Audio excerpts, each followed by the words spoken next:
Hey everyone, Bugdet Nerd here. It's been exactly 4 years since I released my first do-it-yourself budget home network video.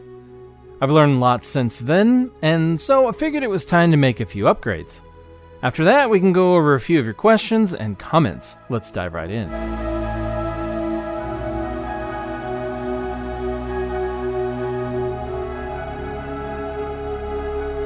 Now, version 2.0 of my network will consist of a new managed 24-port switch, cable management runway, and new patch cables. The idea was to add features and to make it even neater and cooler looking. FS.com reached out to me and wanted to collaborate on this project. This isn't a review. They were kind enough to send over all the equipment for the upgrade. I hadn't heard of FS.com before, but their site seems to have quite a lot of stuff. Patch cables, cable management, fiber components, switches, and the list goes on. The switch they sent over is the S3910-24TS. It's a fully managed 24-port gigabit switch with 10 gigabit SFP ports for chaining together other switches. It has dual removable power supplies and has quite a lot of bells and whistles. Is it overkill for a home network? Okay, yeah, it kind of is. You got me there. Most all of FS.com's stuff seems to be geared towards business and enterprise, but they do have some switches that aren't too pricey. Thanks, FS, for sending this over. After I removed my modem, and then next my router, I started working on removing the old switch.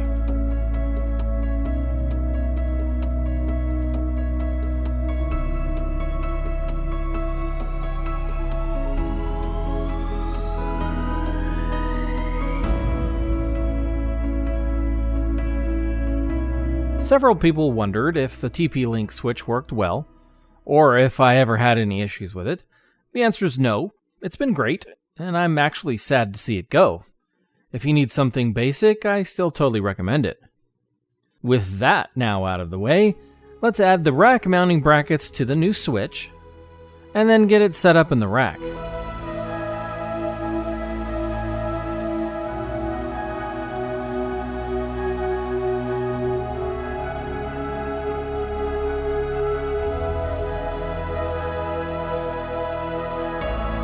This switch is around 11.5 inches, so it fits in my rack, but just barely.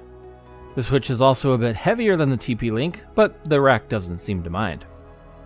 Time to route the cables behind the switch and plug the router and the modem back in. The rack-mounted cable management that FS.com sent over has 2 holes in the back that will allow me to run cables in from behind, which will make this even neater, and will let me hide cables like this cable for my security camera. The cable management screwed right in, and then I got to do the fun part, running the new white Cat 6 cables.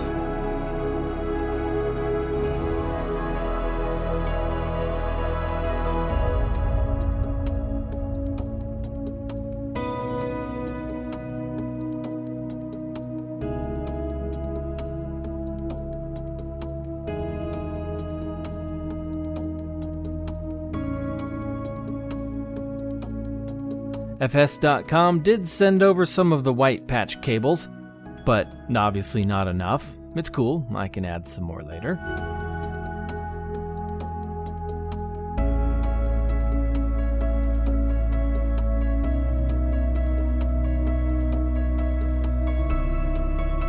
Once the cover goes on, I think it looks pretty cool.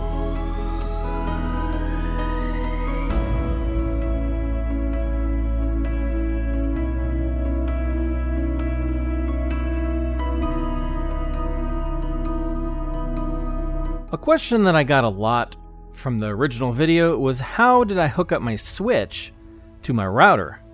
This is done with port 24 on the patch panel. That port goes to the LAN port on the router. I then just patch it into the switch. With a cable management runway like this, it would make it easier to just plug straight from the router to the switch by coming from behind. The switch is actively cooled with a fan, but it's not loud. The extra lights on the switch are cool. The added features a managed switch can provide are many. I would have loved to have originally installed a managed switch, but I wanted to keep the costs down. Hitting up the switches page, you can see it will have you change the password.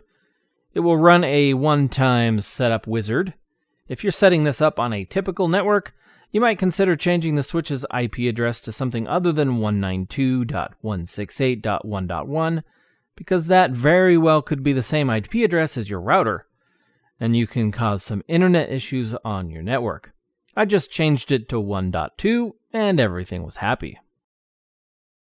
Once in, you can see information about the ports, like connection speed and the real-time transfer rate. You can set up VLANs, aggregate ports together for faster speeds or redundancies, which would be perfect for the Synology DS220 Plus NAS I just reviewed. You can also mirror ports or throttle ports with rate limiting. Under network, you can set static IP addresses based on MAC address, it looks like, create static routes to manage traffic, and even use the switch as a DHCP server. Under security, you can see that there are a few options, including support for 802.1x. All in all, I think it looks much better. That cable management made a huge difference, and with a fully managed switch, my nerd street cred is pretty much off the charts now. Let's go over a few comments and answer a few questions. Okay, first question. Why a rack system for home network? People ask. Because we're nerds and we can. Enough said. Beautiful setup. Budget nerd. Yes, thank you. I appreciate it. Yeah, we do it because we're nerds and we can. I did it just because I wanted something to show off, you know? I always say anything worth doing is worth overdoing. That's what I say. What exactly are the benefits to having a setup like this at home, I mean? Well, you don't have to have a setup quite like this. Any home network will let you share files, remote into other computers, share your internet, share a printer, share network-attached storage. The list goes on and on and on. Again, you don't have to have a setup just like this, but one like this looks cool too. Oh my goodness, you are using your precious closet space. Wow. I say my clothes are using my precious rack space. Am I the only one who immediately hit the subscribe button just because he didn't ask for it? Hey, content was impeccable too. Yeah, I don't like to sour the videos or taint the videos with asking for subscribers or for likes. I just don't like it. People know how YouTube works. If they want to subscribe, they know how to do it. One tip on the punch-down panel, you need to maintain the twisted pair tolerance all the way from the jacket butt to the panel itself. Very important on Cat6 and up-spec cables. Each pair is twisted differently to prevent crosstalk. That few inches of untwisting the pairs can drop your network speed a bit. Same goes if installing a RJ45 connector. And yeah, while that is true, not, of course, the end of the world. On the higher spec cables, it might make more of a difference, but that's one of the beauties of doing this channel. I didn't quite know this, but now it's something I'm aware of. So, very true. Good tip. The network cables will eventually be terminated. Yeah, that is kind of a gruesome thought, isn't it? Cool setup. Just curiosity. Does your closet heat up, I guess, because of the equipment there? Not really. That equipment does generate some heat, but not a lot. So it's really nothing I have to really worry about. But did it pass the wife test? That's the real question. 1 second. Let me go ask. Okay, so I'm back. So I got an official quote from the wife, and it says the following. Whenever I lay eyes on the at-home network, I have to take a minute to remind myself that I have not actually just stepped into the command center at NASA. Although I do strongly believe that the organization and tidiness does mimic that of our National Space Program offices, I cannot wait to see that level of cleanliness used elsewhere in the home one day. Well, so there you have it. I guess that's a yes? Hey, bro.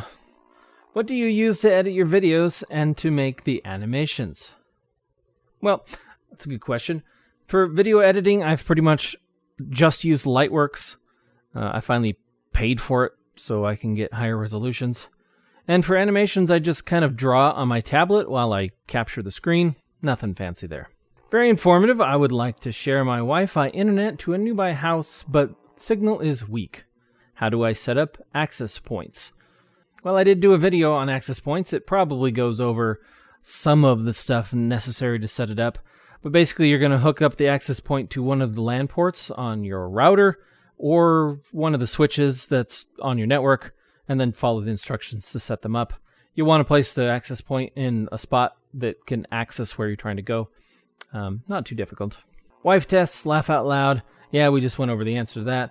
Obviously, you never met me. I'm a woman who handles all of our networking in the house and buys the Rackmount equipment. My husband would never meet my very fussy hardware demands when it comes to high-end networking equipment. Bravo. I say there should be more ladies like you. Every person in the modern world ought to watch this. Thank you for your words, I suppose. Every person in the world. Thanks to your videos, I encourage myself to do the same. And that's good to hear. Also, thank you. That's one of the biggest reasons I continued to do this was, even though I'm not a pro, there's a lot I don't know. And sometimes my videos might be kind of basic-ish. But if it encourages people to get into it too, then I couldn't be happier. Mr. Nerd, is your Switch and all of the other components still working as of today? Well, in this video we kind of went over that. Yes, they are. I've retired some just because I've moved on, but they all still work. If this was Linus, it would have fallen and left a hole in the wall. Now, I'm familiar with Linus. I've seen a handful of his videos, but I'm not aware of this joke exactly. Is he klutzy? I'm not sure what the deal is. Just a suggestion for others I recently found out about. They offer Keystone-compatible patch panels that make working on the patch panel more convenient. It also helps if a port dies because you can replace instead of just having to mark it as dead. And that is a good suggestion. That's one I've received a lot, actually, patch panels, Keystone-compatible patch panels. I didn't go that route because I was comfortable punching them down, and I was trying to keep costs down, but if money wasn't an issue and I could do it again, I would have gone with Keystone patch panels. It's a good idea. Again, it's a suggestion I get a lot. Do you think you'd be able to make an in-depth network security video? I'm sure a lot of us would find it very useful. Thanks for your great video. Keep it up. Security isn't my strongest suit. I don't know if any of you have noticed this. I did do a video recently about port forwarding, and a lot of people threw out some comments about wanting to take security a little more seriously, how sometimes it's not the greatest idea. Port forwarding on the internet can cause problems, and they're not wrong. It's not for everyone, so I'd love to learn more about security, and perhaps if there's something I feel I can share, I'll do some, but I'm certainly no security expert. Nice setup and wiring job. The only thing I would add is a battery UPS backup. That's also another comment I get quite a lot, adding UPS backup. Personally, if my network goes down, it's a good thing because then my kids get off of whatever electronic device they're on. But for some people, UPS backup is a good idea. Something I didn't originally show. Yeah, this one I'm same. Right back at you, I guess. You've got 110 volts in the same stud space as data cables. That would fail a code inspection since the 110 volt would induce noise in the data cables. I get this a lot as well. I've never claimed to be an electrical professional. And I imagine, Addison, you're right. But again, I've never had any problems with my setup. But it is something to keep in mind, so good suggestion. I do not see any labeling on the cables. How did you keep track of where the cables were routed from? So there's two schools of thought on this. Label them and then punch them down in order. And then the other one, which is what I did, just drag them where you need to drag them, punch them down, and then ID them later. That's what I did. Some people like to have them punched down in order. Some people like to have the wall ports around the house in order, or the office space in order. Personally, I don't care. Official looking? Professional. The word you're looking for is professional.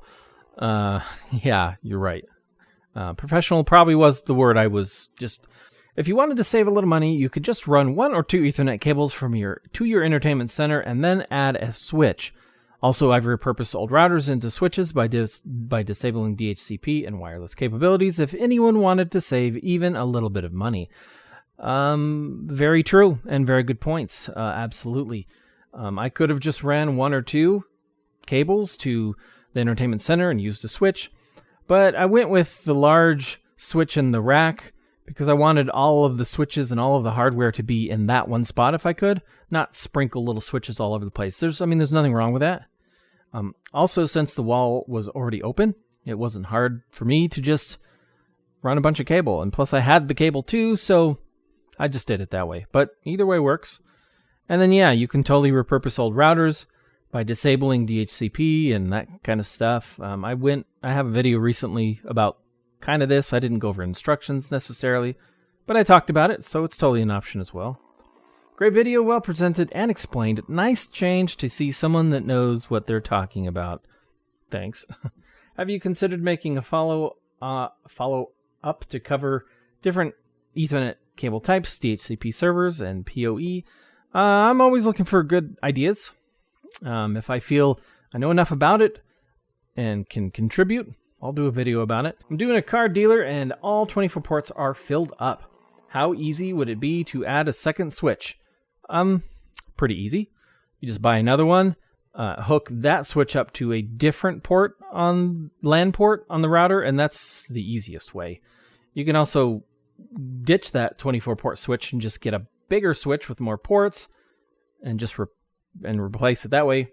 Those are the easiest ways. There are switches that you can chain together, but my assumptions that's not the type of switch you have. At the 450 mark, you show a switch added to the system. Where do the IP addresses come from for the devices connected to the switch and the router also? Would a single router port support 8 or 16 port switch, or is there a rule of thumb for how many switch ports a single router port can support? That's a good question. I get this question from time to time too. I feel that inherently there would be some kind of bottleneck, but unless you just have a ton of, traffic-thirsty devices on one port, I don't think you'd really notice much of a difference. I would probably just keep plugging in until you start to see problems. I have, how many devices now? 12-ish or so plugged through one port, and I've never seen a problem. The rack is upside down. You can tell by the wall mounting holes. This is also not true. I get this question or statement a lot. You can see in this picture I'll cut to, the logo is not upside down, and these holes, which I think is triggering everyone, they have cutouts on the top and the bottom. So that way you could mount it upside down if you want, but the way I have it, it's completely not upside down. Not even a tiny bit. Why not route the cable towards the hinge side of the patch panel? So they're talking about the cables that come out of my wall, and that is actually a good idea. I didn't think of that until afterwards. It would make swinging that out, punching it down a little bit easier. So, good idea, thank you. Is port 24 on the patch panel, I assume with the orange, or I'd call red, Ethernet cable straight from the back router? Thanks, I'm doing my own home Ethernet, getting a patch panel. And the answer is yes. Pleasantly surprised to see the Ryobi drill. Nice video. Yeah, my brother and my father tease me relentlessly about the Ryobi drill, but it gets the job done. Love you, sir. Yeah, I love you too. Is that soundtrack titled Explosive Electronic Diarrhea? Nice project, though. I've been eyeing a rack recently, and yeah, early on in my videos, I did kind of go overboard with the music, but that has since toned back, and I think the videos are better for it. Do you plan to update your system since making this video? And yes, and that's kind of what this video was. No zip ties, use Velcro. Yes, Velcro is always better than zip ties. I've used zip ties a few times in the video. They work if you have to. Velcro's always better. Just saw this video and liked it a fair amount. The only issue I have is the wireless router being inside a closet. Other than that, very nice setup. True, being in a closet can hinder wireless signal a little. Being inside of that metal rack can also hinder the signal to some degree. The antennas got raised up over the side of the rack just a little bit. So I'm hoping that makes it a little better. Again, I wasn't having any issues though. Just one thing that would never pass an electrical inspection. Don't care. So what you're saying is I need an IP address. Yes, you'll need an IP address. And that's it. So handpicked a couple of questions and comments. Hopefully everyone enjoyed this. Just a little bit of a insight into my network and what's been going on with it over the last 4 years. So as always, thanks for watching, and I'll catch you later.